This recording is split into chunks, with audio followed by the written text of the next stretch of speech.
The Big H Podcast, tune in now. Conversations that'll wow.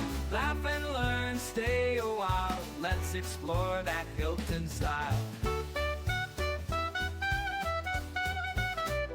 From the highs to the lows, every story just explodes. Mike's got questions on the go, diving deep from head to toe.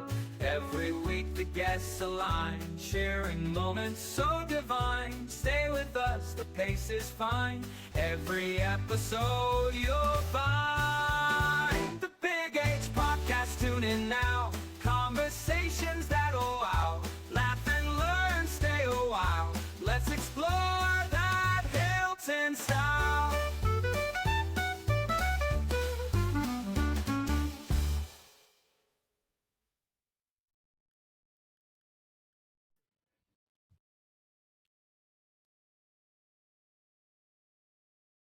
Well, Hank, second time we're meeting with you, and you wanted to start a little bit about your grocery store workings. So go ahead, tell me a little bit about that. I appreciate your being here, Mike. And let me start by saying at the age of 14 through 17, I worked in a grocery store after school, 3 hours a night or afternoon, and all day Saturday. It was a total of 24 hours, and I received pay of all of $3.60 for those 24 hours. And when I got home with that money, I had to turn $2 over to my parents to help purchase groceries and that. After completing my junior year of high school, I was 17 years old, and I had a relative that came to the house. He was offering me a job where he worked. The company had an opening for a person to work in summer only, and he thought of me, and I accepted the job. They would pay me 50 cents an hour for a 40-hour week, so earning $20 a week.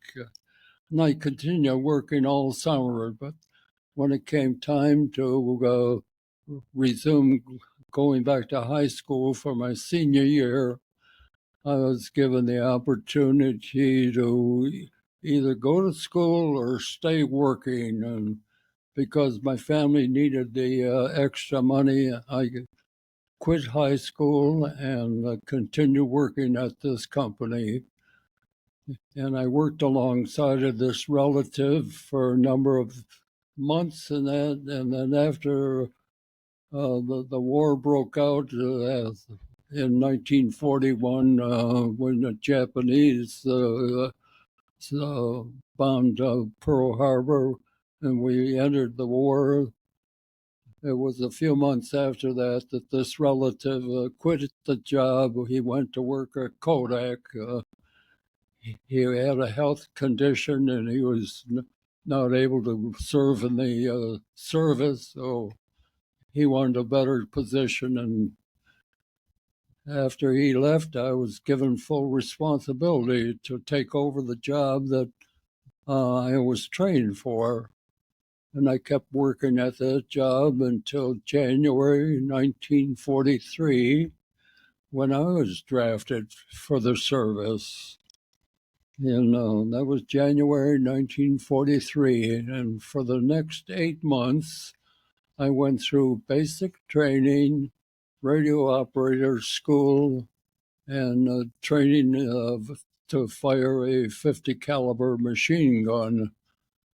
I was assigned to be a radio operator gunner on a bomber, and that training concluded in September of 1943. And during September, I went to Salt Lake City and met 9 other fellows, and I became associated with those 9 men, where we then were considered a bomber crew, a 10-man bomber crew. And it consisted of 4 officers, a pilot, co-pilot, navigator, and bombardier, and 6 gunners. And we started training on October 1st for a period of 6 months. We spent 3 months in Colorado and 3 months in Massachusetts. We finished our training in around the end of March of 1944. So in early April, we picked up a brand new B-24 bomber and flew down to Florida, not knowing exactly where we were headed, but once we got down there, it was a known fact that we would end up over in Italy, of joining the 15th Air Force. We went from Florida to Brazil, landed there in 2 places, crossed the Atlantic Ocean, landed in Africa at 2 different airports, and finally landed at our base in Manduria, Italy, which is down in the boot of southeast of Italy. That's where most of the 15th Air Force bases were located. We arrived there on April 15th, and the day we arrived, they announced to our crew that they would have to break us up and reassign us to other crews that had vacancies. So we never got to fly together the way we trained. We didn't like the decision, but we had no choice. And the only consolation was that we felt, well, that gave us a better chance that some of us would be able to complete the required number of missions, which happened to be 50. If you got through successfully all 50 missions, you were considered worn out, and they sent you back to the United States for reassignment. But during that period, from April 17th to September 4th, that's when I flew my last mission. During that period, there were 4 members of our original crew that fell on bad times. 2 of the crewmen, a gunner and our navigator, the crews they were flying on a mission, the plane was damaged so badly they had to bail out, and they became prisoners of war of the Germans until the Germans surrendered. And then there was one, our ball turret gunner.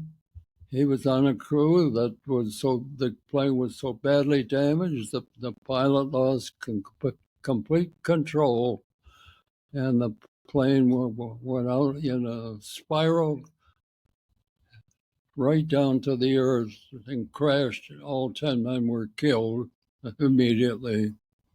The 4th was our original tail gunner. Then the plane he flew on was attacked by German fighters, and somehow he received wounds to his stomach, either by bullets or shrapnel or something, but they made it safely back to the base. And when they landed, they had an ambulance ready for him. They took him to another town where there was a hospital to treat him. They patched him up, and eventually they sent him back to the States, and his flying days were over. And I was told that he was actually discharged from the service. He was no longer able to serve.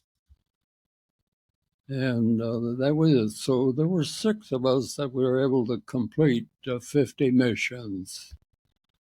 And it was about the end of September, early October, before they found transportation to take us from Italy back to the U.S. It was a troop carrying boat that took maybe 10 days to cross the Atlantic. And when we arrived in the U.S., I was able to get a 30-day furlough. And after the furlough, I had to report back to a base in Atlantic City for a few days. From Atlantic City, they sent me to Reno, Nevada, which was a base for the what they call the Air Transport Command. At that base, where they trained pilots to operate a C-46 cargo plane, and it was also a training base for radio operators. These cargo planes were sent over to Asia, and I don't know the country where they took off from, but at this base in Asia, they flew over a mountain range, landed in China. This country was supplying China with a lot of war material. The Chinese, they had all their seaports were bottled up because the Japanese occupied the coastline of China, so they could not get any war supplies from other sources. They could make ammunition and stuff inland from there, but not enough. Our country was good enough to supply with extra war material. And while I was at that base, I was lucky enough. I was there for a refresher course, and they decided to send all their instructors overseas, and they were looking for replacement instructors. Well, I raised my hand, and I was accepted to be a trainee, an instructor. When the radio operators were ready to take some week of flying, I was able to instruct these students on flights for about a week. And I was in that position till the Japanese surrendered, and I was then had to wait about 2 months after that before I was discharged. That was occurred in October 1945. And I was only home a few days, and my dad asked me what I wanted to do. I said, well, I need a new job. And he said, well, with your radio experience, maybe he could help me. He was working at a factory where they made radios, and he knew the superintendent in charge of that department. And he mentioned that I was looking for a job, and the superintendent said, send him in, I'll put him to work. And so I did start working in late October at that company.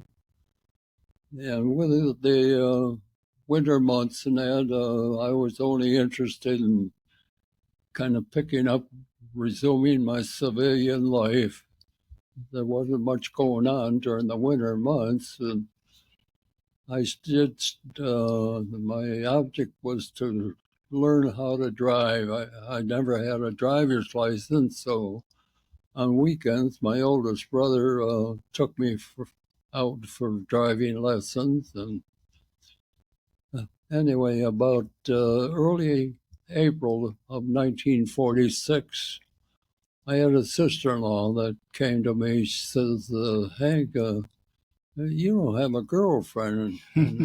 She said, I have a niece that's about 2 or 3 years younger than you, and I'd like you to meet her if it's okay with you.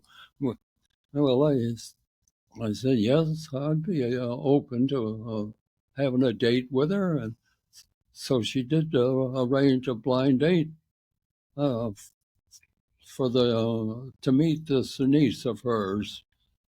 Well, she and my brother and this girl, they met me downtown Rochester. We went to a movie and had something to eat after the movie, and we had no. My brother didn't have a car. I didn't have a car, so we had to depend on bus transportation. And I decided I better go along with them. They lived down in the Charlotte area of the city, and the girl I met was in the town of Greece. And it occurred to me that if she got off the bus, she would have to walk home alone. And that was about 10, 12 minutes walk from the bus stop alone to get home. And that didn't appeal to me. So I rode along. I got off the bus with her, walked her home. And I couldn't stay very long because buses began to get out of service around midnight, and I had to get back and board a bus to get my home. But after that, when I left her that night, I told her I was interested in her. I would like another date with her, and she accepted. And I told her I was learning to drive, and then as soon as I get my license, I was ready to buy a used car, and we could then, date. We wouldn't have to depend on bus service. So I did that for a couple of weeks, and I did finally pass my driver's test, bought a car, and we started going out on Saturday nights. And eventually she introduced me to another girlfriend who had a boyfriend, and this couple, we went out, the four of us. And after that, she asked this couple what their opinion was of me, and they gave her a good report. So as a result, she was wanting to, go out with me a little more often. But during that period, I found out that she was also dating another younger fellow that had a car. And she would see this fellow either on Friday night or a Sunday. And about that time, I had worked up enough interest in her that I decided I would like to continue going with her, but on a steady basis. And I didn't approve of her going out with this other fellow. So I gave her a choice. I said, you either go steady with me or give up on me if you want to continue with the other fella. And if you want to go steady with me, you have to stop seeing this other fella.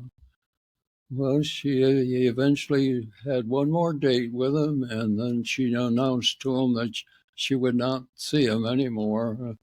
With that announcement, the boy fainted in their driveway. She had to call on her father to come and help her revive the fella. And anyway, as a result of that, she never did see the fella again. So I continued to date her more often. And the more often I saw her, she introduced me to more and more of her friends, and they all took a liking to me. I was brought up in a different neighborhood than where she was, and she had all kinds of friends, and all of the people I knew, they were scattered. I didn't see any of them when I returned from the service. So It was in October 1946 that I finally gave her an engagement ring, and she was in no hurry to get married. She was only 19, and I was 21 at the time. And she wanted to have a June wedding, so I went along with that, and we kept dating all winter long. And actually, in September, since I was in with her so solid, her parents were in a bowling league, and that's for couples, and they bowled on Friday night starting close to 9 o'clock. It would last almost 2 hours, and they needed another couple, so they wanted their daughter and me to join them, and which we did. And so the four of us were together every Friday night bowling.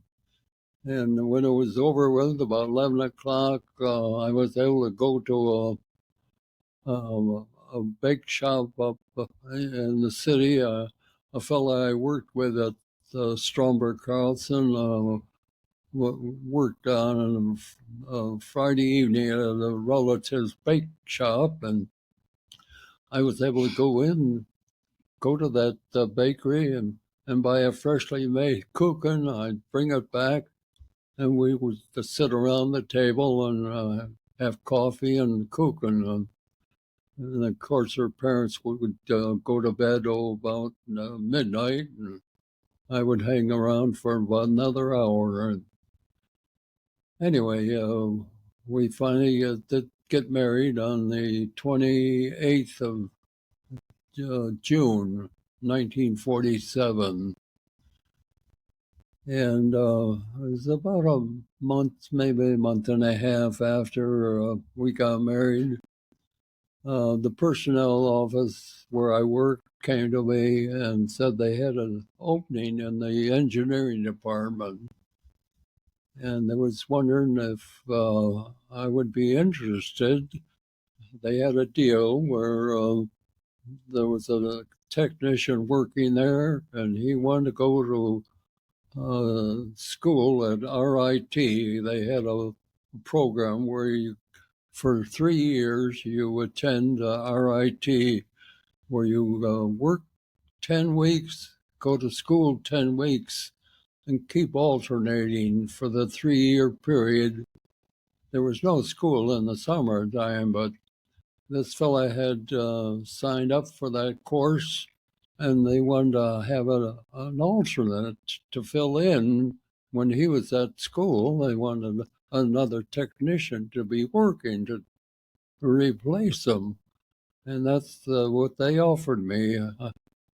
And they said since I was in the service, my tuition and would be paid for by the government under the GI Bill, and they would also pay me subsistence during that time. And it started out in September. This fellow went to RIT for 10 weeks, and I started working in the engineering department in September for 10 weeks. And after 10 weeks, then I went to RIT, and he then resumed working in the engineering department while I was away. And that continued for 3 years. Now, my wife, she was working at Kodak all that time, and I was making enough money of working for the weeks that I did work and for the money the government paid me. So every penny my wife earned, we were able to save. After I graduated in June of May of 1950, we decided it was time to. We had enough money we could go out and we purchased a lot out in Webster and started having a house built. And we were able to move into that house in 1941. And I'm sorry, 1951. Yeah, 1951. And my wife, she continued to work for about a year, but then it was time to, start a family. So in March of 1953, she gave birth to a daughter of ours by the name of Diane. And then 2 years later, she gave birth to our son, Robert, in February 1955. And after that, the house was all paid for. She was not working. She stayed at home to take care of the kids. And after a couple of years, at the place where I worked, my boss, he had left there. He took a job out in San Diego, California. And when he left, he was like a father figure to me. And he said if I ever wanted a job out in California, he would arrange that for me. So in 1957, I got the urge to leave the company I worked for, and he offered me a job out there, paid all my expenses to move out there, gave me a nice increase in salary. And when we arrived out there, went out there in April of 1957. Well, when we got out there was a big disappointment. He was able to line up a house for us as a brand new house, but it was on a small lot. It wasn't nearly as nice a house as we left. And it was at a place where near a Navy air base, and there were aircraft taking off all day long with their afterburners. And anyway, I did start working in late April, and my wife, she was at home with the two children, and fortunately, there was the neighbor 2 doors from us. The fellow was a Navy officer, and he had a wife, and they had a child, 4 years old, a daughter. And so my daughter and this daughter, this woman's the child, played together every day. That was the only salvation. And the two of them realized that my wife was not happy about the situation, and they did everything possible to help her out on a daily basis, to put up with all the noise. And she was so down in the dumps all summer long. I could tell she was not satisfied. She didn't approve of the move in the first place. And finally, it was about September, maybe October. She said, "Hank, I have to tell you, we have to get back to East." She didn't like the fact that we were bringing up our children without the benefit of them seeing their grandparents. And she was homesick, and fortunately I didn't burn my bridges when I left that company, and I was able to go back to work at, it was then called General Dynamics. General Dynamics had bought out Stromberg Carlson, and so I was able to resume working at the General Dynamics from December 1957 until December of 1970. At that time, much of the business we had, we were busy for many, many years, but eventually the business disappeared, and And we had a general manager that was in charge of a San Diego operation as well as the Rochester operation. And he was not about to move to Rochester, so the work that was still available in Rochester, they moved all of that out to the San Diego plant and closed the facility in Rochester. And I was put out of work on December of 1970. So when New Year's came around, I naturally had to get out, beat the bushes, looking for work locally. And I did that for 4 months steady. I went to every major firm in the city of Rochester, and with my experience, there was no company that could offer me a position. So about the first part of May, I told my wife, I'm just going to have to resort to looking for work out of town.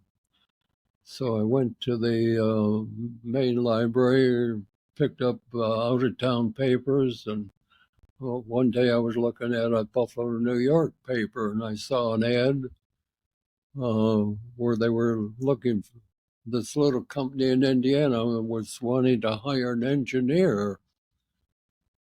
Well, I'm not an engineer, but for some reason I said, I didn't know anything about this company, but I decided I'd write them a letter, send them my resume, and see what would happen.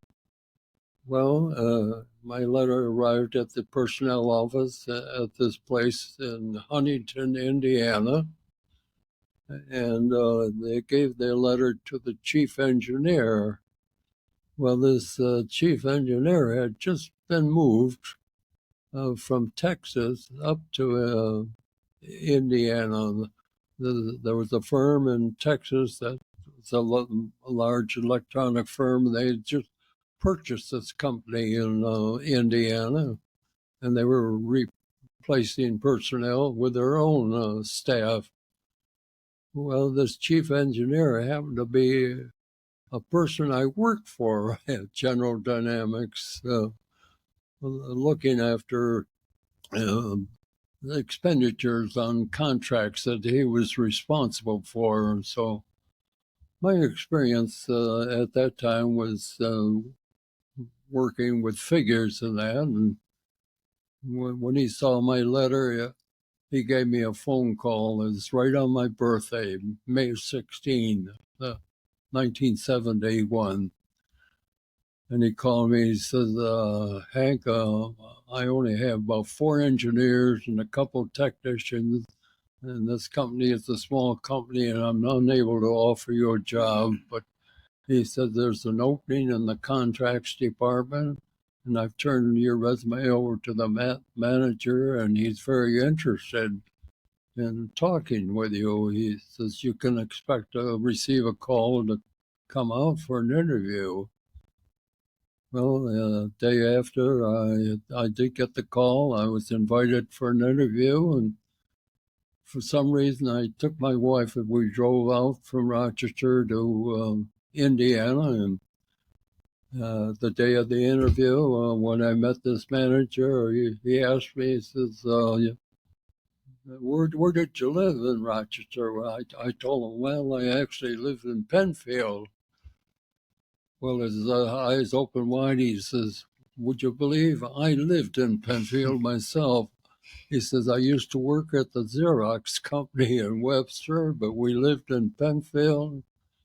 And from then on, the interview centered more about talking about Penfield than what the job was all about. But eventually he said the position I'm looking to fill is one that would require putting bids together, gathering information to supply the prices of spare parts that the company was selling, and plus pulling together cost estimates on major contracts that the company was interested in obtaining from the government. And with my experience at General Dynamics, it was no problem. I had enough experience to fill that position, and as a result, I got an offer and I accepted and started working there until on June 1st of 1971. And unfortunately, when I went to work there, well, my wife and I, we decided that she would stay back in Penfield until the house was sold, and I would go to Huntington, Indiana, and find a rooming house. And I did find a place where I could have a bedroom, and I lived in that house with the bedroom for one whole year before our house sold in Penfield. My wife, she was back there with our son, who was still attending Penfield High School. And anyway, in June of 1972, she had sold the house on her own, and we were able to move the family from Penfield we bought a house in Fort Wayne, Indiana, which was about 22 miles from where I worked. And it was an easy way to get back and forth to work. And anyway, I continued to work there and live in Fort Wayne. And eventually, my son, he had to finish the senior year of high school at a new school in close to where we lived in Indiana. He didn't appreciate that, but as a result, he was able to go to college at Purdue. And anyway, I continued to work at the company until 1980. They decided to relocate their operation, leave Indiana, and move the entire operation to Florida. In order to win more contracts, they needed to have cheaper labor, so they pulled up stakes and sent a good number of people down to Florida, and I was included in the transfer. So I was sent down to Florida in 1980.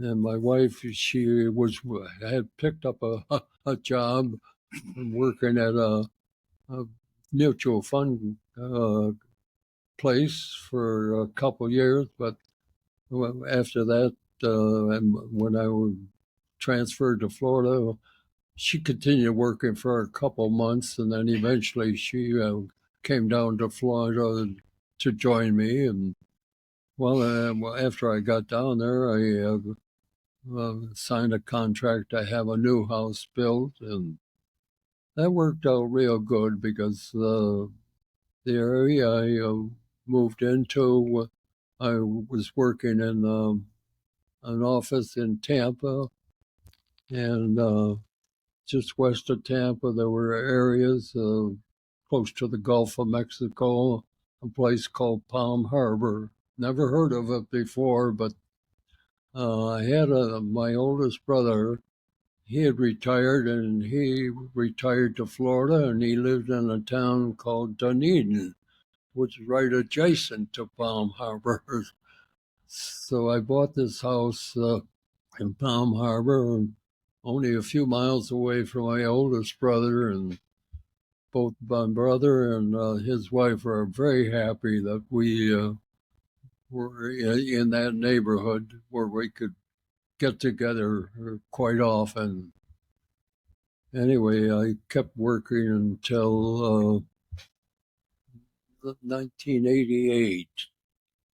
In 1988, I retired.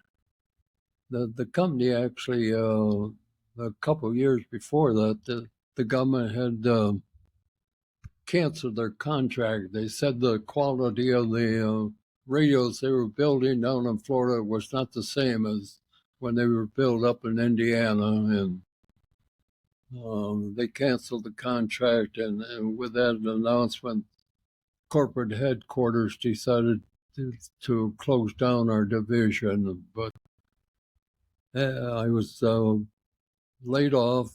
I was not quite age 62 when that happened. I was only a few months away from my birthday of 62, and just before I had made arrangements to start collecting Social Security. I was able to collect a pension, but just before I reached the age of 62, they called me back to work part-time because they were filing a suit against the government. And from my past experience, they said they could use my help. And so I did continue to keep working until 1988. But after that, I retired, and then my wife and I, we started taking foreign trips over to Europe. So between 1988 and the year 2000, we made 4 trips over to Europe. The very first trip, our daughter and her husband, he was in the Air Force, and he was based over in Germany, and we spent that first trip with them, and they were able to take us all around the different countries. They had many tours. We went to Paris, Switzerland, and Austria, Holland, Belgium, as on the first trip. And we liked the foreign trip so much, we decided to continue. And eventually we went to places like Norway, Sweden, Italy, and that was it. Now, in between 1988 and 2000, while living down there in Florida, there was one day I get a phone call, and the person on the other line said, "Is this Henry Ross that used to be a waist gunner on a B-24?" I said, "Yes, I am." I recognized the voice right away. It happened to be one of my original crewmen. He was a gunner on the original crew, and he announced that he had rounded up other survivors. So there were about 4 other people that he had made contact with, and they were going to have a reunion in Dallas, Texas, with their wives, and then he wondered if I would be interested in joining them. And I said, of course I would. So we made a trip to Dallas sometime in the early 1990s, and we followed that up after that, getting together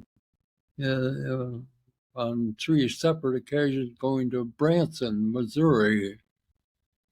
Now, on that first reunion, one of the crewmen, he had contracted cancer, and all he could eat was baby food. And within a year, this fellow had died from his cancer. And the one that had been shot up as a tail gunner, he attended the reunion, and he also died about a year after that first meeting. So the group got smaller and smaller, and eventually the rest of them died. Right now, I'm the only survivor of the original 10-man crew. And let's see, that's...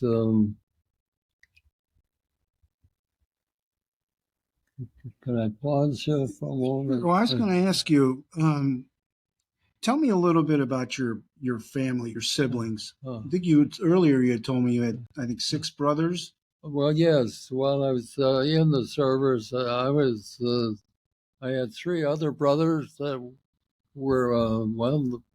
The one brother, he volunteered to join the service uh, right after the war started, and he was sent over to the Pacific on an island. I really don't know what kind of a job he had. Mm-hmm. We never talked much about what each one did. They all knew what I did, but uh, he was in the Air Force in the ground crew. I don't know exactly what he did. And I had another brother that was sent over to the Pacific, and I know he had an office job. That's all he was qualified for. And the other third brother, he was assigned to the Army in what they call the evacuation hospital. And he did serve over in Europe, but not on the front lines. I think he was behind the front lines where they were able to bring injured soldiers to this evacuation hospital, prepare them to fly them out of Europe over to England for further treatment. So he did serve in Europe, while all the fighting was going on, but he was never near the front lines. I was the only one subject to combat where I could be. Our plane could be damaged, and on one of my flights I skipped over. We were on our way to a target, and the pilot announced that he had to shut down one of the engines. He was having trouble with it, and we couldn't continue going to the target. And once he shut down that engine, we left the formation and headed back to our base. And as we were going back, he announced to the crew that he was having trouble with the second engine. Well, the B-24 was not known to be able to fly on 2 engines, so he ordered us to start throwing ammunition out and lighten the load. We had gotten rid of our bomb load right away, and while we're doing that, all of a sudden there was a loud bang in the back of the plane, and all of the tail gunner that we had, he spotted the enemy plane in the distance that had fired on us. I don't know what size ammunition he hit the plane with, but it didn't do any damage, and we stopped what we were doing, and those that could spot the plane, they started firing, and somehow we were able to lose that fighter plane. But anyway, we still had this possibility of shutting down on the second engine, and the pilot warned us. He says, well, we still have maybe an hour and a half to go before getting back to base. And on our way back, we had a body of water to go over between Italy and the country of Yugoslavia. There's what they call the Adriatic Sea that we had to cross on most of our missions, and he was afraid that if we were on 2 engines and they had to ditch the plane in the water, that was a no-no. Mm-hmm. So fortunately, he did have to shut down that second engine, but we were at a high enough altitude, maybe 10 or 12,000 feet, and with those 2 engines, and he began to lower the altitude at the same time, which allowed him to keep the airspeed up enough that we were able to get safely back to our base. Anyway, once we landed, as I was back in my barracks, changing clothes and that, one of my crewmen said, "Well, Hank, you have blood on your shoulder." It's a very small amount of blood, but they advised me to go see the medics.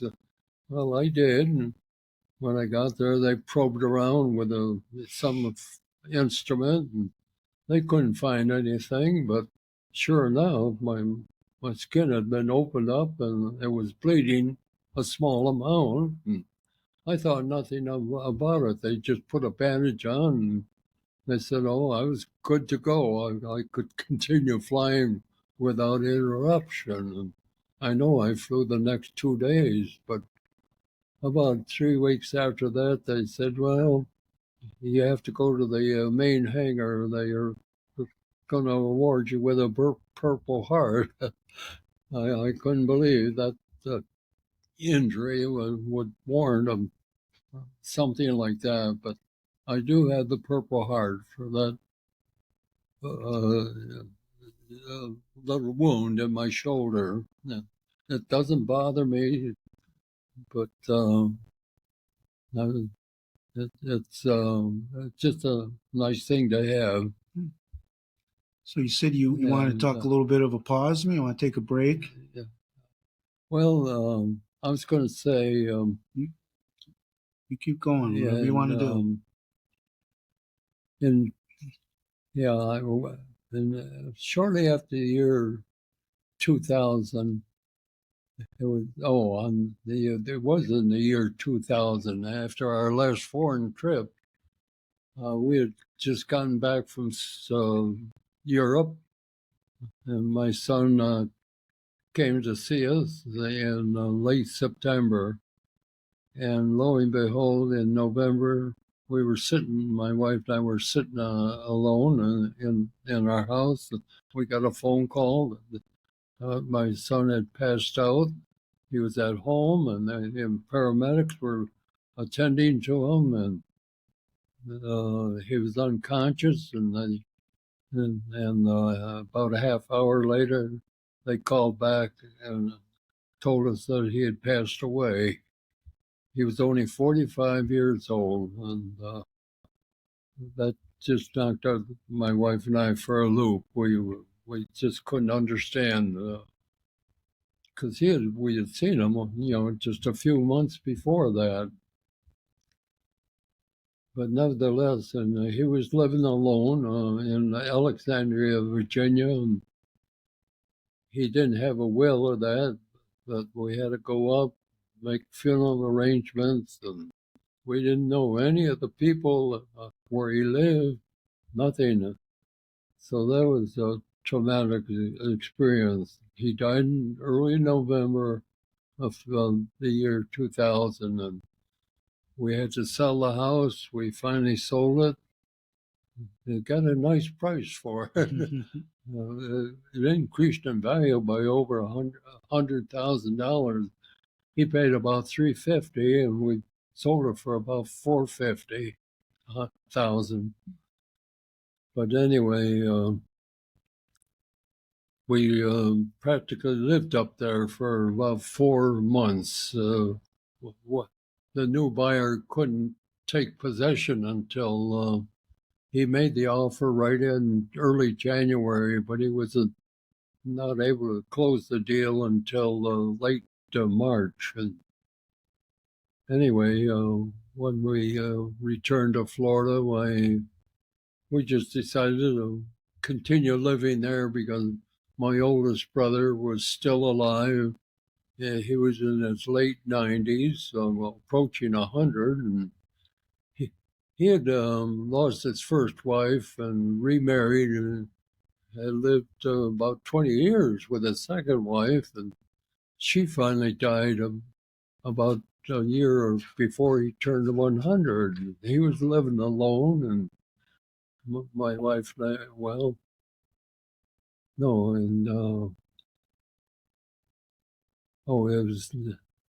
in 2009, my wife and I, we were on the phone talking to our daughter in Indiana. Her husband had gotten out of the service, and they had relocated back to the Fort Wayne, Indiana, and we were accustomed to talking to him my daughter every Sunday morning. And this one Sunday morning in the month of March of the year 2009, we were on the phone, and after about a half hour, my wife was telling her she wasn't feeling good for the day or two before. And all of a sudden, she threw up her hand and she passed out. And I had to call 911, and they came and took her to the hospital. And she had suffered a stroke. Her carotid arteries were blocked, and she was in the hospital from late March till April 1st, and they couldn't do anything for her. They had me put her in a nursing home, and she was in the nursing home from April 1st till the 17th of April and passed away on that day. So she was gone in less than a month after that attack. And then after that, the 2009, I didn't know what I was going to do. I wanted to stay there because my oldest brother was still alive, and he would appreciate we got together quite often on weekends to watch football games and so on. And anyway, he did reach 100, and he was able to, he was in good enough health to arrange his own birthday party.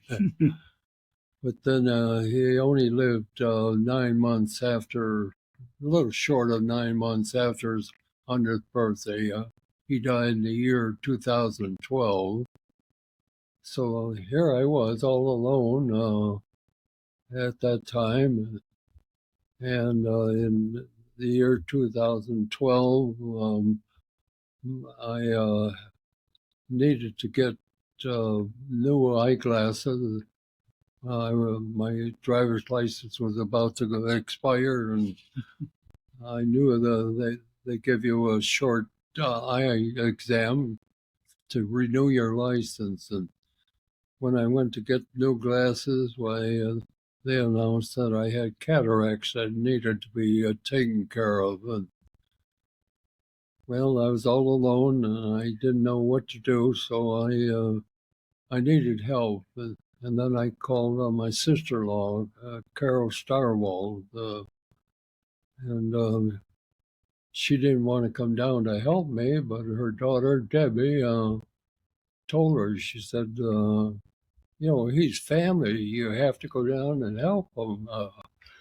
Well, she did make up her mind. She came down, stayed with me about 3 weeks because you have to have a lot of eye drops put in for that procedure, and I didn't think I could handle it on my own. So while she was there, she noticed that there were no other neighbors that came to visit me and that, and she said, Hank, why don't you sell your place here in Florida and come back to Rochester? And I said, well, I didn't know what I wanted to do. I was at an age where I couldn't stay there very long, living alone. But anyway, she invited me to come back up to Rochester to spend a Memorial weekend up here. The family got together at a camp over a Memorial weekend, and she also wanted me to come up for 4th of July. Her granddaughter put on a big picnic with fireworks on the 4th of July. I came up on both occasions, and then in Labor Day, there was nothing going on, and I didn't want to spend Florida down there alone. Mm-hmm. I called this Carol, my sister-in-law, asked her if I could come up over Labor Day, and she said, why, sure. So I did. I spent about 10 days up there. While I was up here, we visited her daughter, Debbie, and her husband. And when we came to see him, we noticed that he was rebuilding a house right next door to him. And he took me in and showed me the interior of the house. And he just said, well, when it's finished, well, we intend to sell it, of course. And the reason they bought the property, they wanted to control who would live there. And I said, well, what price are you asking? And they told me. And I said, would you mind if I became your neighbor? I would like to buy the place. I guess they couldn't believe me. Anyway, they did accept. I said, well, yes, we'd love to have you as our neighbor. So we didn't even shake on the deal. I said, okay, I'm going to buy it. And the next question was, when would it be finished? He still had a lot of work to do on it. And here it was, early September. And he said, well, it won't be finished till next May, around the Memorial Weekend. And I thought, well, my gosh, why so long? Well, he had a business he was engaged with. He had to take care of that, and he was the busiest during the winter months, and he could only work on the house. He was doing all the work himself, and it would take all winter and spring to get the house ready to move into. So yeah, I wanted to spend another winter in Florida, so that didn't bother me. And anyway, eventually I sold my house, made the sale in April of 2013, getting it ready. And the closing date would be just before Memorial Weekend. And anyway, in early 2013, the sister-in-law of mine, Carol, she got to thinking. She owned a house over in the town of Greece. And she says, well, here I am. I'm going to move in right next to her daughter. And there's no reason for her to be living about 20 minutes away. So she put her house up for sale. And she automatically just figured that it was okay if she moved in with me. Well, I hadn't given it that much thought, but I was happy that she made that decision. Sure. She put her house up for sale, and she knew it would be okay. She thought it would be okay for me to share the house with her, and that's the way it ended up. Now, when I moved up here, the house was not finished by the end of May, and I had to live with Carol at her other place for a couple months. We eventually did move in August of 2013. And this house had 2 bedrooms, 2 baths, so it was a nice arrangement. We got along very, very well together, and we stayed together until the year 2022, when all of a sudden, one day she had been to the doctor, came home, and she got ill and that, and kind of said she needed Debbie to look after her. And Debbie had been with her at the doctor's office, came home, and she seemed to be okay, but she she thought she was going to pass out. Well, she laid down the floor in the hallway, and Debbie came over and tried to make her comfortable. And anyway, eventually Debbie said, "Oh, I got to take you to the hospital." Oh, she did. And they did some testing on her, and the next day they said she had cancer, and she was at a stage where it would take her life in just a matter of a couple of weeks. And that's what happened. She died in March on the 27th, about 2 days from now. No, I'm sorry, it would be tomorrow. Mhm. It would be 3 years that she had passed away. So I've been, after she was left and that, the funeral and that, I was faced with living in this house all alone.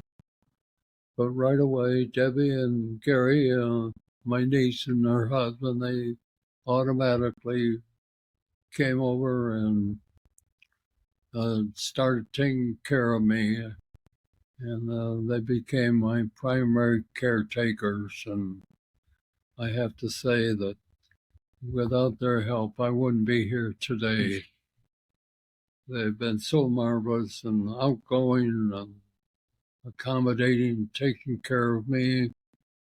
I had stopped driving my car, so Debbie had to take me to all my doctor appointments. And now she does most of my shopping.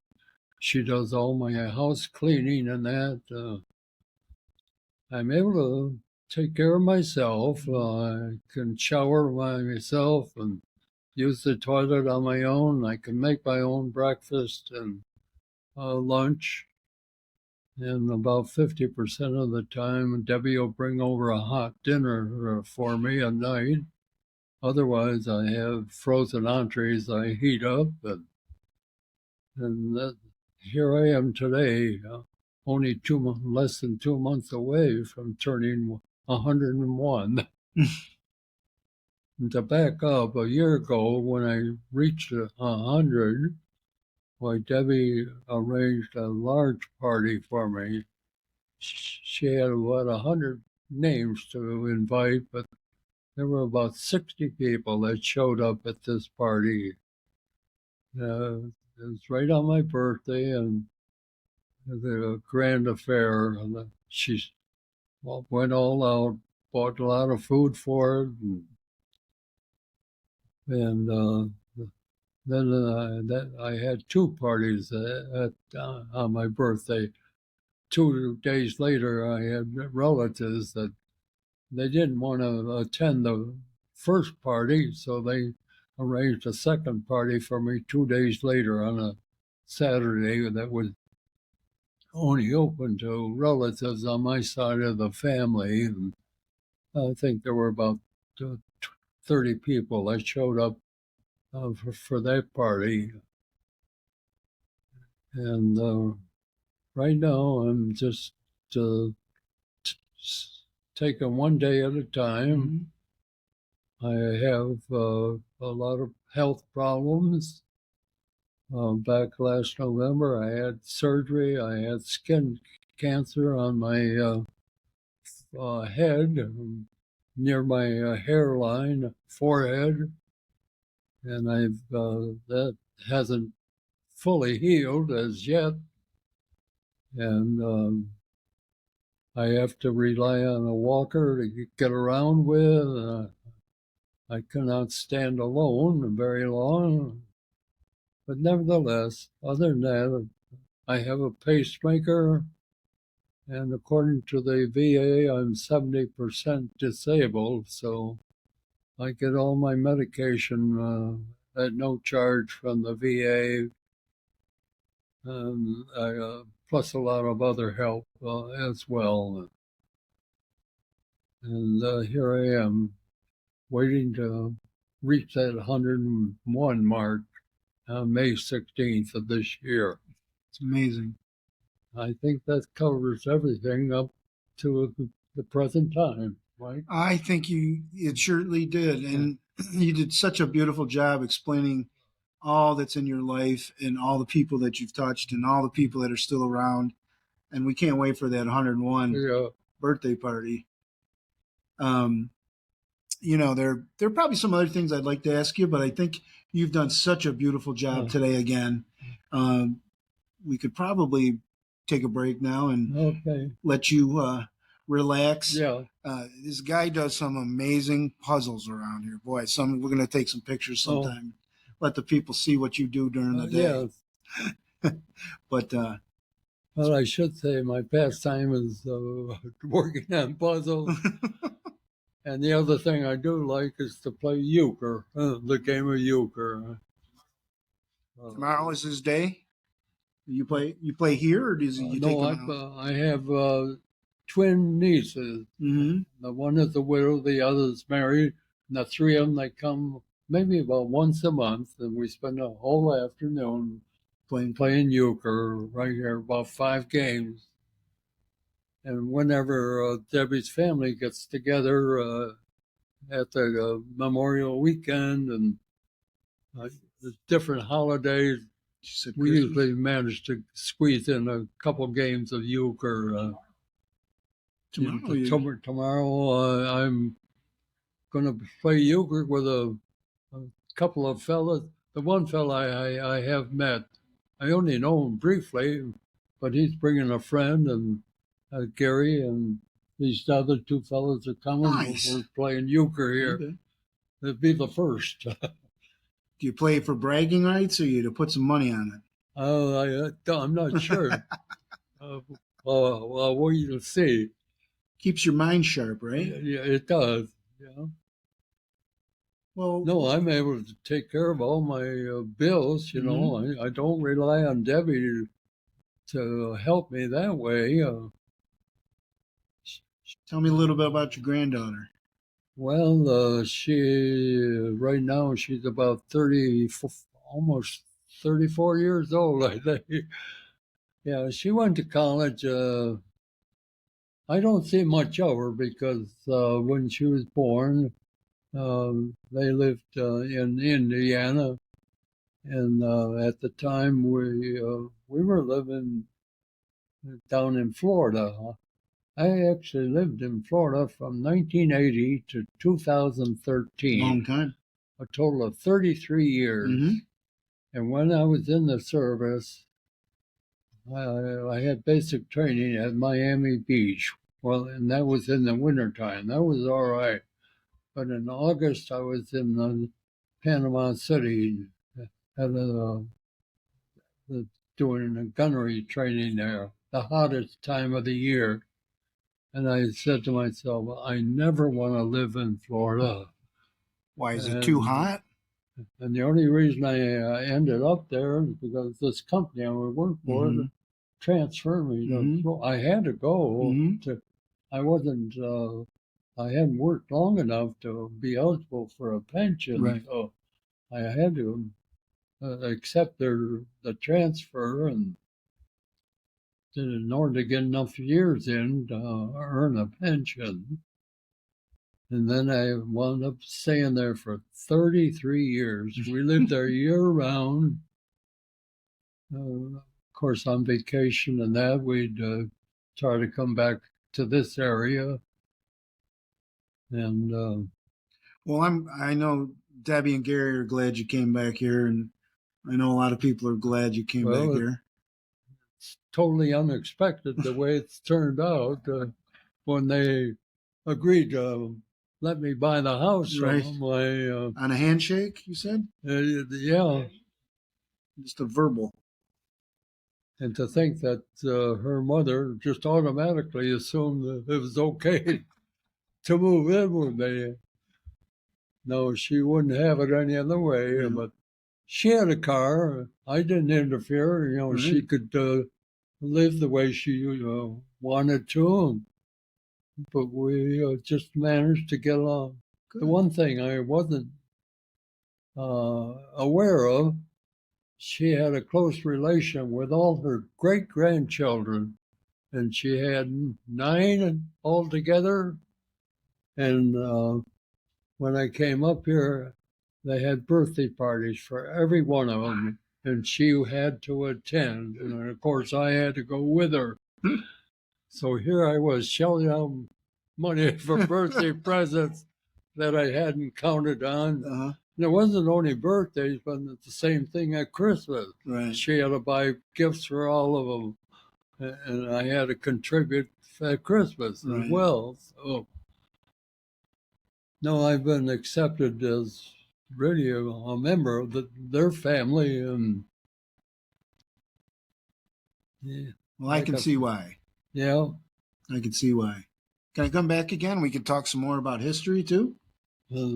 About what? About history, like I'd love to ask you some questions. What it was No, like sure. going up through Korean War, Vietnam War, certain moments in history. Can I come back sometime for that? Well, I don't have much. While I was in You Florida don't have to. in the year 2012, I was able to go on an honor flight Uh huh. out of Florida. Down there, they did it all in one day. You assembled early in the morning around 5 o'clock at the airport. They chartered a plane to take you up to Baltimore, and they serve. There's a McDonald's restaurant. They put on a spread for breakfast, Yeah. and you sit around in the airport for about an hour eating breakfast. And they had about 3 girls come in singing World War II songs. No kidding. While we're eating breakfast. And then when that's all over, then they start loading the plane, and a lot of the vets that were in wheelchairs, so it took a while, to get the wheelchairs on the plane. Mm-hmm.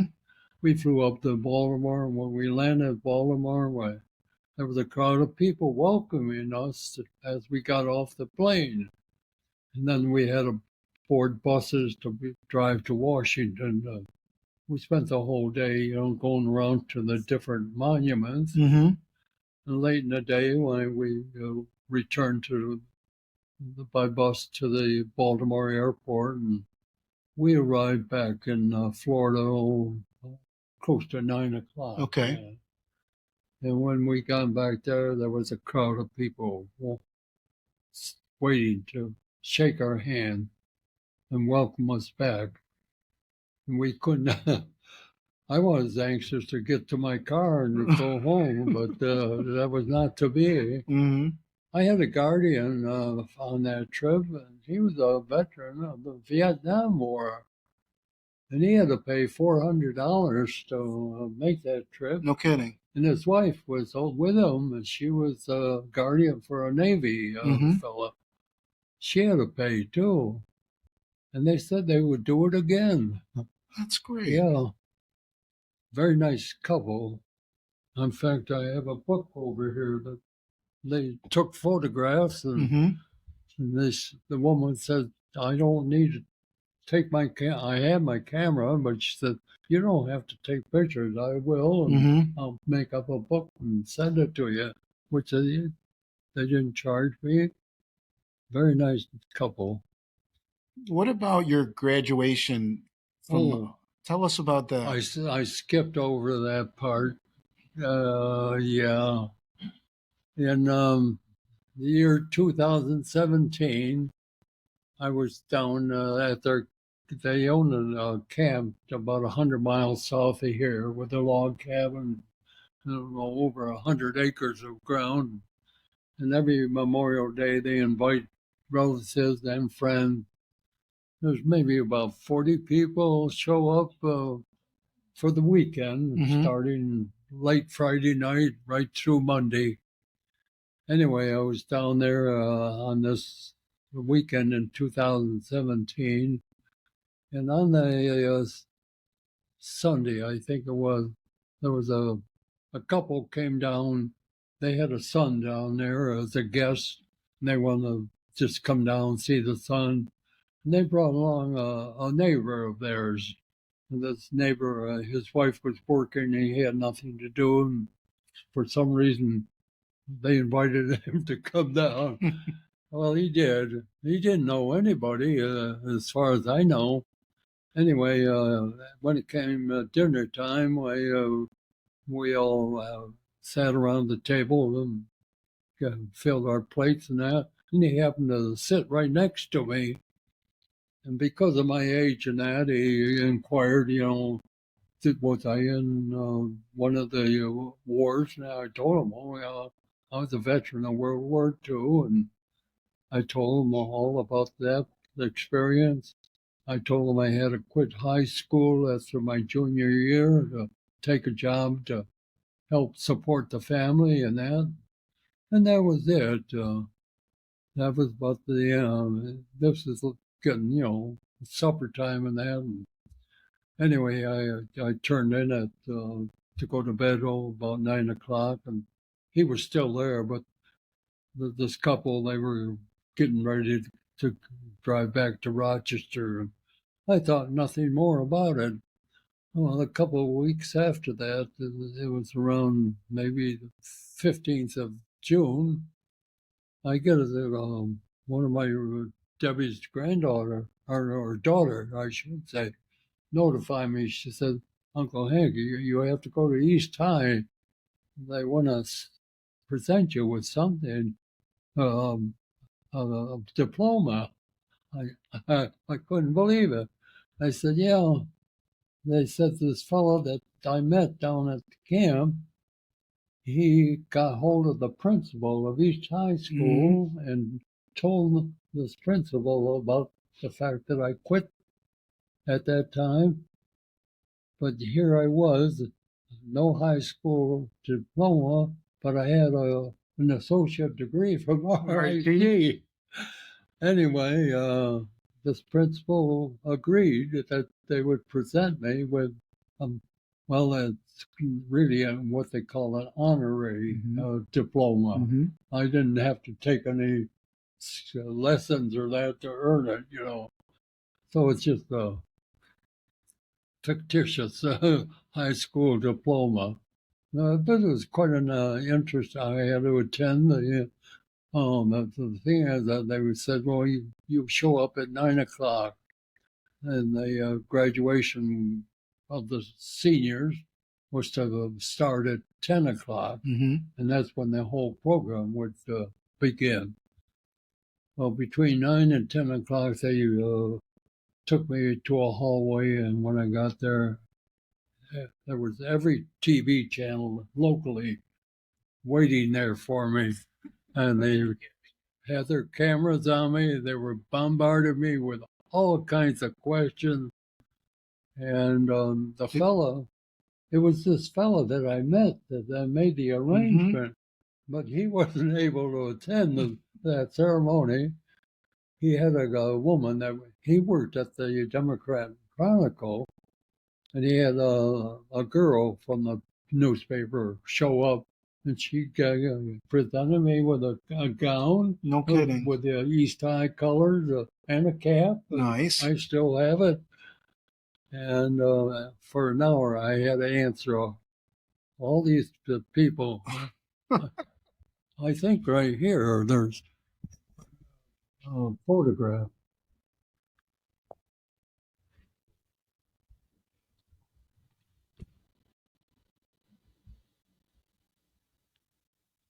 Yeah. Oh, yeah.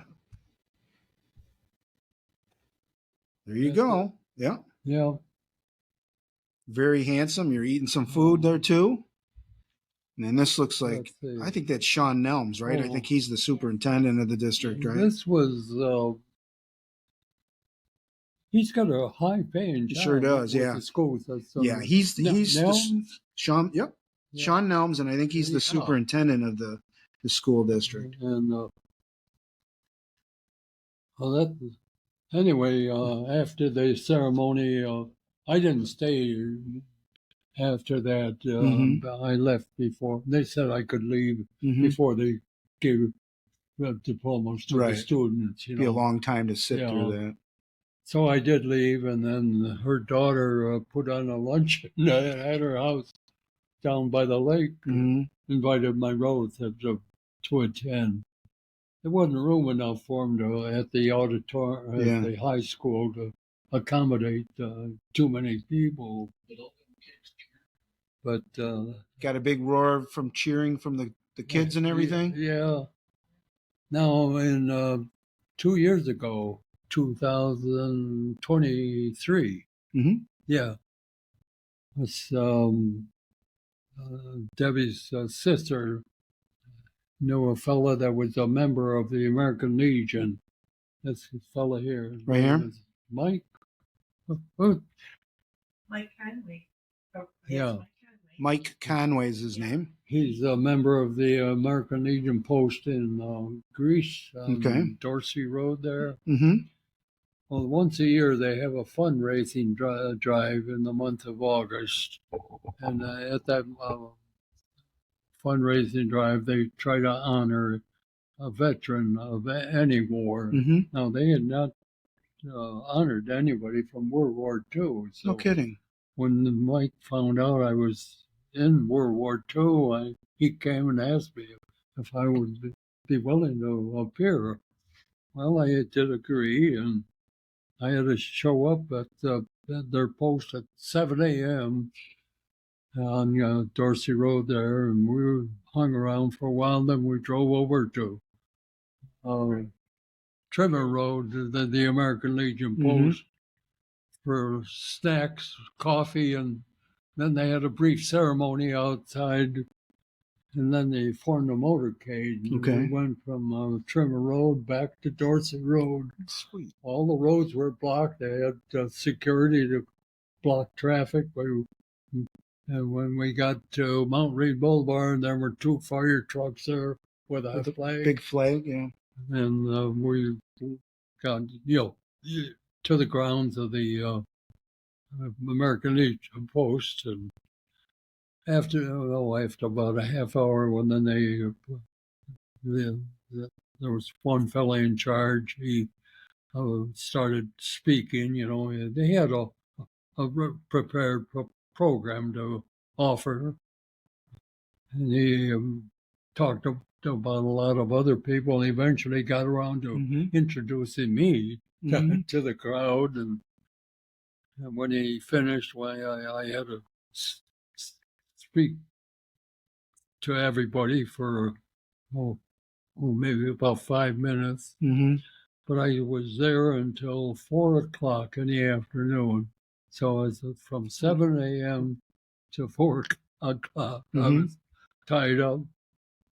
After that ceremony, where I was available, where people would just come up and congratulate Sure. me for my service. And that's what This luncheon. some of these people are. I started getting gifts that I didn't expect. Right. That blanket there was one. Somebody gave me this with the Purple Heart, Like a Purple Heart type of pen and with the shape of a bullet. Actually, it's got my name on the case, and they got from a complete stranger. Mm-hmm. It's beautiful. Now this fella right here, he gave me this cup. It was made by his neighbor who does that sort of thing. Mm-hmm. I don't know what he paid for it, but he gave it to me as a gift, that Mike. So Very, very that's nice. quite a ceremony. Well, can I ask you, we're doing this podcast so a lot of your family members can see it. What's There's What's one some- more thing? keep talking, yeah. Last summer, about the month of July, Mhm. this fellow is the state senator, Robert Orr. Mm-hmm. He represents this area here. And each year they select a number of veterans, and you have to be a member, be serving in one of the wars. You have to have a good record. I don't know what the other criteria is, but my one niece knew about this, and she Mhm. fed him a lot of information. And after reading or getting Yeah. this information, he said, "Well, I qualify to be inducted in what they call the New York State Senate Veterans Hall of Fame." I didn't know anything about it, but he came to the house last July. I was supposed to go to Albany and have it presented to me, but and it's too far for me to travel. And so he came, made the presentation. He brought that big one, the enlarged one. It's Here. It's the same Same, information. yep. Yeah. So I had 3 honors here that Wow. I never expected. Mhm. You know. Yeah, so this says Henry Ross was selected as a 2024 Veterans Hall of Fame inducted by Senator Robert G. Hort. Very nice picture of you too there. Yeah. With all, yeah, like you said, all your service and all Yeah. your information here. Very impressive life, No. and you got more to it coming. Well, You're going to live a lot longer, I think. The way your Yeah. attitude is. no, they're very, very nice fellow. He was here about an hour. He had another fellow with him. Mm-hmm. I think he lives, I forget what town. Grand Island. Yeah. Okay. And of course, you got No, the. I knew nothing about why they do this. That's beyond me. But Well, I think something that I've learned, and I'm obviously a lot younger, is that a lot of the World War II veterans, that they're extremely humble people, and they don't expect anything in return. And so, like, I can hear in your voice, like, I didn't deserve the Purple Heart. You said that before. This was a surprise to me, getting my honorary diploma, and it's so heartwarming to hear from people like yourself. I had no idea, that the VA had benefits to hand out. Had I stayed in Florida, I wouldn't have known anything about the help the VA would give out. Mm-hmm. When I came up, Carol was saw a lot of a cousin of my wife. It's a first cousin. His name is John Goodyear. And he was the first cousin to my wife. He's not a relative of mine, but he and his wife always took care. Carol was living alone, just a few blocks away from where they lived. And on Friday night, they would occasionally take her out to dinner with them. And then when I moved up here, why she introduced me to him. And ever since then, this John Goodyear and his wife, well, mainly John, he stays in constant touch with me. Quite often, he and his brother and another woman that Carol knew, she's about 90 years old, the 3 of them, they'll come and bring a pizza and have lunch with me. Nice. Oh, maybe on the average of 4 or 5 weeks in between. And it's just a nice, time. They spend a couple of hours just chewing the fat. And that, if I have a puzzle on this woman, she'll work on the puzzle. She'll stay longer. But no, I've met so many nice people since I've been up here. Like I said, had I stayed in Florida, I wouldn't have known anything about these benefits. Because when I was talking with John, I told him, I'm a veteran in World War II, and I told him I had the Purple Heart, and he introduced me to a fellow that works for New York State, and his job was to help veterans apply for disability. And he took me to this fellow's office on South Avenue. And as a result, this fellow, he wrote up 3 separate applications for disability. One was for my shoulder scrap and my loss of hearing and what they call post-traumatic stress. And I had 3 appointments I had to go to. The hearing was down in Warsaw. The shrapnel one was a walk-in health place in Chile. And I had to go to a place along Lake Ontario, almost to Fort Niagara. I forget. Anyway, The one that was approved was the one for ESP. Oh, And the others were I was turned down on.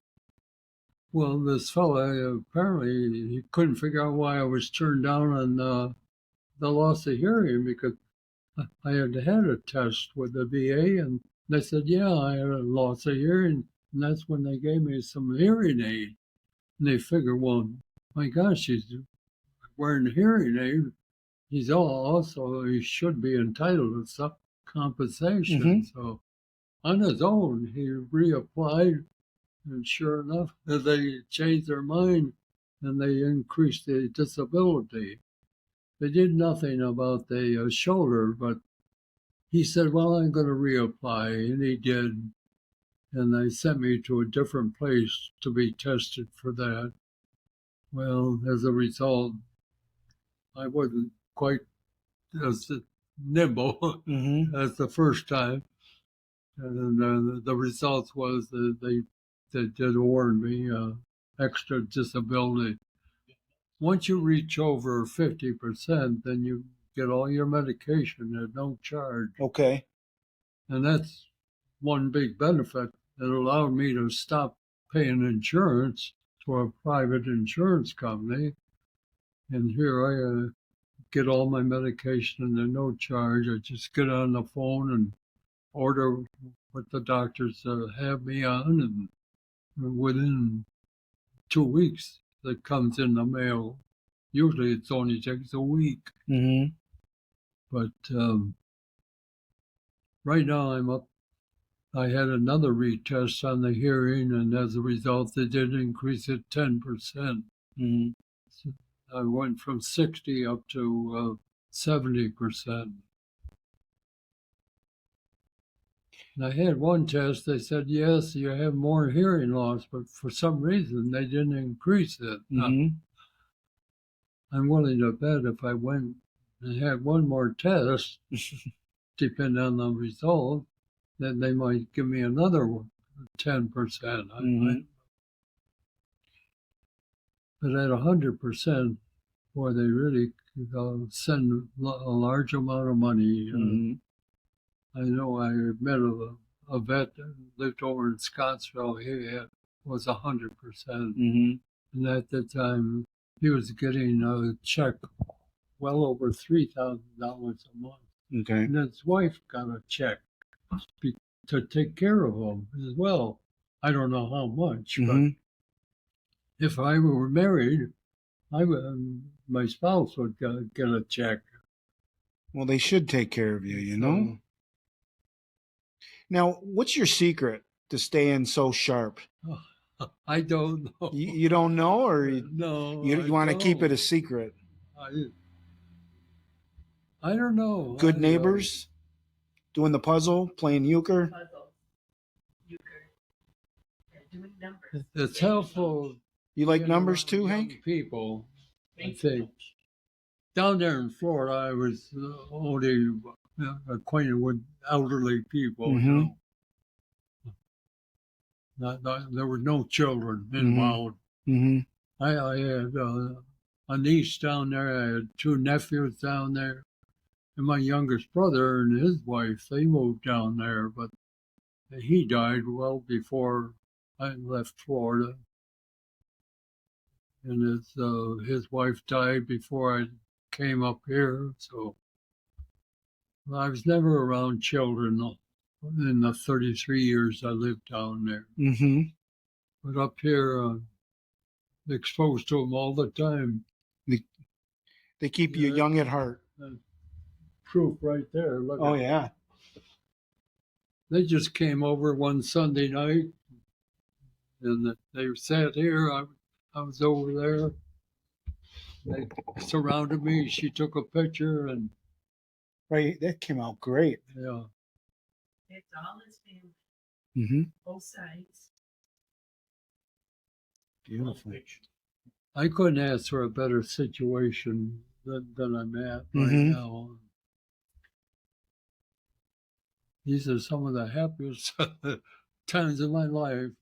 Tell me a little bit about those medals that are in that frame. Well, If you can turn around. I don't mean to make you joggle too much. The only one that really matters to me was Purple Heart.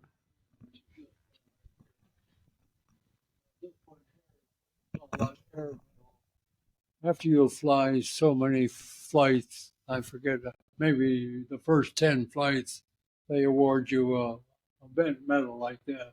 Mm-hmm. And after that, the more flights you put in, and then they give you a little star. I don't know. I thought there would be stars on there, but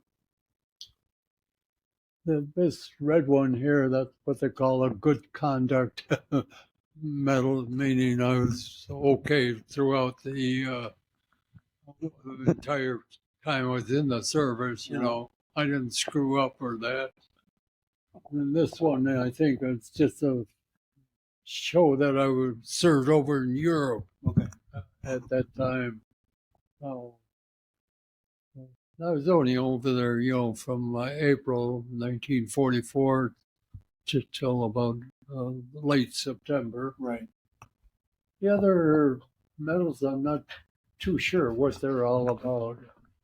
A niece of mine discovered that I was eligible for other medals, and she got in touch with Louise Slaughter. Mm-hmm. She's dead now, right? But she was in Congress, and she contacted her, and they looked up my record, and I was eligible for those awards.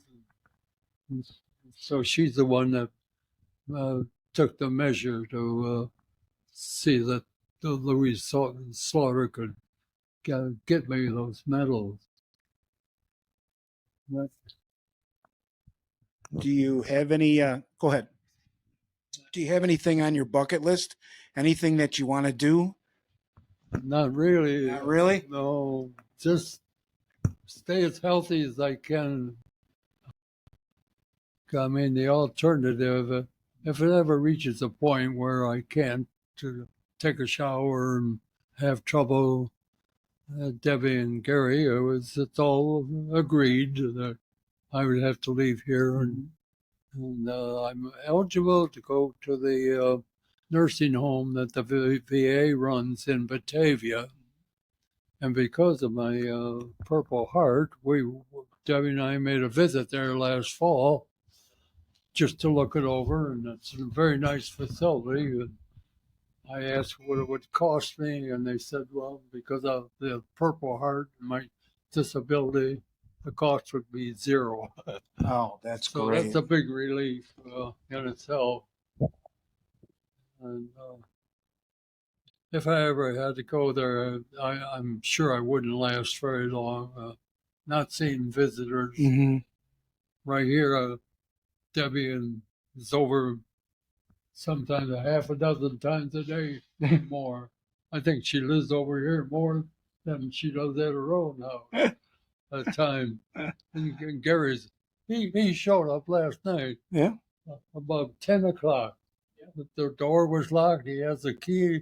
He opened the door, came in. I was sitting here working on the puzzle, and they're looking after me all the time. I just can't understand it. I used to be able to cut my own lawn up till the last year. I started in the spring, but I have a riding mower, but after about a month, it was too much. And Gary, he got a zero turn mower. He could go do both lawns in less time. So he has that problem of taking care of both yards. And of course, he plows my driveway in the wintertime. And all I have to do is get up, get dressed, enjoy the day, and that's about it. It's a good life. No, You owed it. You deserved it. I look forward, to having people drop in to see me. It gets lonely at times, but considering everything, I'm the luckiest people alive right now. I had no idea I would last this long with all my trouble. I have a stent also in my heart that was put in when I lived in Florida.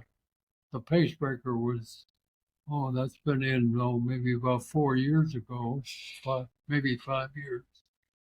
I didn't think they would put them in somebody that old. And they said, oh, yeah. But, no, last year I had a blood disease. I was in the hospital from the mid December all the way through January.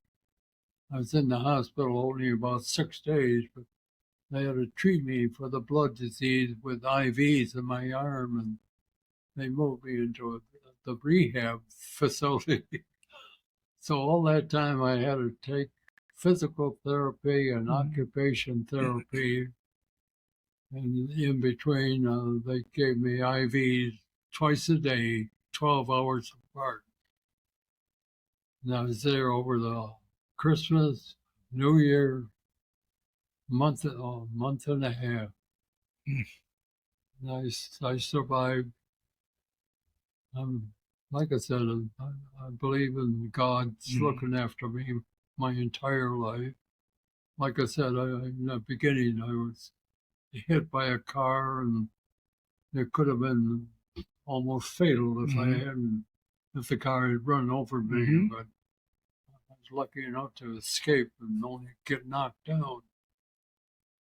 And then during that one training flight, it was a night flight. We had the nose wheel of the aircraft break off. We had an instructor pilot. And just about the time we were up to airspeed to lift off the ground, this plane started to shake and the pilot applied the brake, and the nose wheel broke off, and the nose of the plane scraped along the runway. Fortunately, it didn't catch on fire, but we were lucky to, crawl out of the plane with no trouble. And like I said, I didn't even know I was hit with that shrapnel. Somehow it got through my clothing and into my skin. I had no idea. I didn't feel a thing. Had somebody not seen the blood on my shoulder, I wouldn't even have gone to the medics. Well, someone's looking over you. That's the way I believe there is a God, and I read scripture lessons Guardians too. every day. Yeah. Well, Henry, it's been great getting to know you over these 2 podcast sessions. You're a heck of a person. Well, I feel better knowing you. it's great. Like I said, I'm at a happy time of my life, and I just hope it continues right up to the very end. Me too. And, I look forward to every day getting up. I don't think about, my final day. I don't know when that's going to arrive. I just figure out I'm in pretty good shape. I'm able to eat good meals and that. I don't have any problem that way. And as long as I can still get dressed on my own and take care of myself in most respects, why, that's all I ask for. I'm one very fortunate person, and being here with the 2 of them it's just been a fortunate experience for me. Well, it's been fortunate for me too. Okay, Mike. It's a pleasure meeting you. Well, I'm going to keep coming around to just say hi, I think. Okay. Maybe I'll even pick up a euchre game with you once in a while. Okay. I don't know if I can play the way you can, though.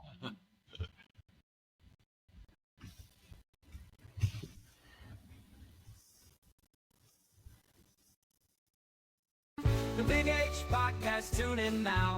Conversations that'll wow. Laugh and learn, stay a while. Let's explore that Hilton style. From the highs to the lows, every story just explodes. Mike's got questions on the go, diving deep from head to toe. Every week the guests align, sharing moments so divine. Stay with us, the pace is fine. Every episode you'll find